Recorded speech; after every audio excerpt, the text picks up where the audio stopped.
Conjuntament, els tres conjuntament. Senyora Piferrer.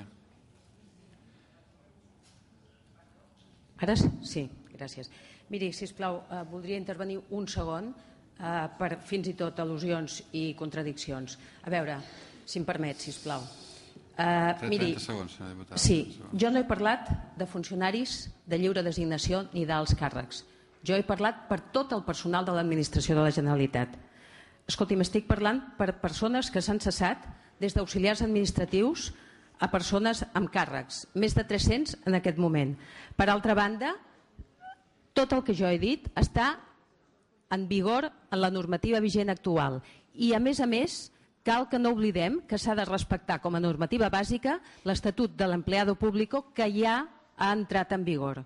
I per última cosa, dir-li a Esquerra Republicana, escolti'm, la moció que han fet al respecte del personal de Convergència i Unió, no estem parlant d'aquest personal, estem parlant de moltes altres persones que no tenen res a veure amb el partit ni amb Convergència i Unió. Moltes gràcies.